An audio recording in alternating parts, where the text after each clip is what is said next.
And now, the best 60-ish seconds of your week. We've had to, in recent weeks, note the passing of some notable Americans, and unfortunately, this week we note the passing of one much closer to home. Our own Ken Robinson from here at Quantum Communications died very suddenly on Sunday. A tragic situation for all of us and the many friends that he leaves behind. He was the consummate professional.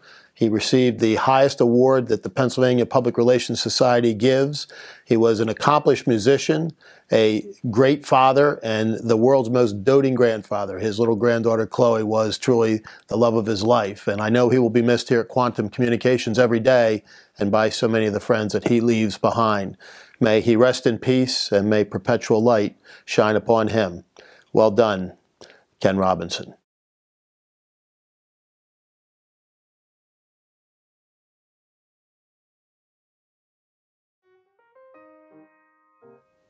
And there's lots in the news this week, especially the national emergency declaration of President Trump over the border wall and the hue and cry going up on the left.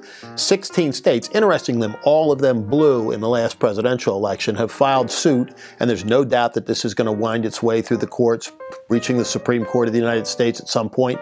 But it's not quite so clear how that's going to go. The president thinks he has an open shut case. So do the states that are bringing their actions against him, claiming that his declaration was unconstitutional and an end run around Congress. And there's a little bit of truth to that. But we don't hear quite that level of concern over the more than 30 national emergency declarations still in place. Most of them put there by Barack Obama, including ones involving the Somalia pirates and Burundi and things not quite so much on the minds of Americans when they wake up and have their breakfast each day.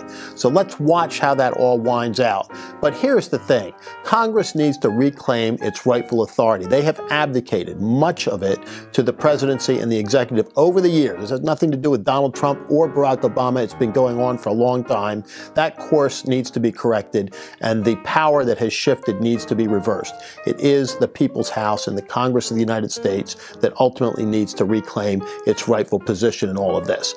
You know, I'm not really a guy that's all that connected to popular culture, and so I'd never even heard of Jussie Smollett or the Empire Show, and frankly, I wish I never had, because as the story unfolds about his alleged hoax, it really simply disgusts me.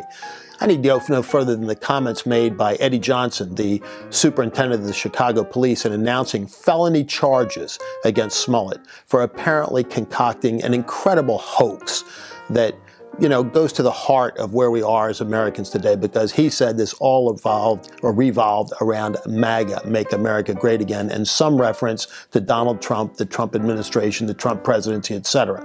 And, you know, he had a quote-unquote lynching set up and all this stuff.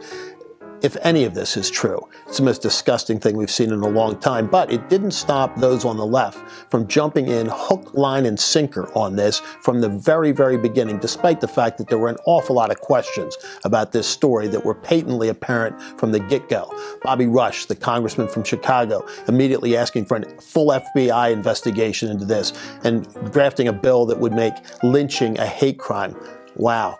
And presidential candidates left and right, no, just left and left, jumping all over this. The rush to judgment was incredible, reminiscent of the Covington Catholic kids. And you may have noticed there's a $250 million lawsuit now coming the way of the Washington Post. Jeff Bezos has got real financial problems already with his divorce. He may have even more as a result of this lawsuit. But the rush to judgment is really the key here. And you saw a rush to judgment on this Green New Deal, where Democratic presidential candidates immediately said, oh, wow, that sounds great. And now they're back walking it as fast as they possibly can as the nuttiness of that thing becomes increasingly apparent. So keep tuned. That's going to be incredibly interesting to watch.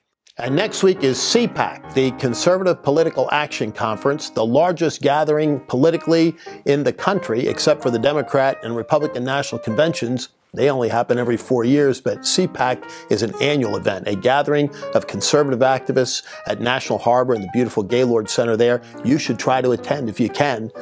And I'll be speaking on Thursday morning with Elaine, Chao, the Secretary of Transportation, and Rick Perry, the Secretary of Energy, at 11 a.m. If you can't be there, check it out on C-SPAN. But for now, that is the best 60-ish seconds of your week.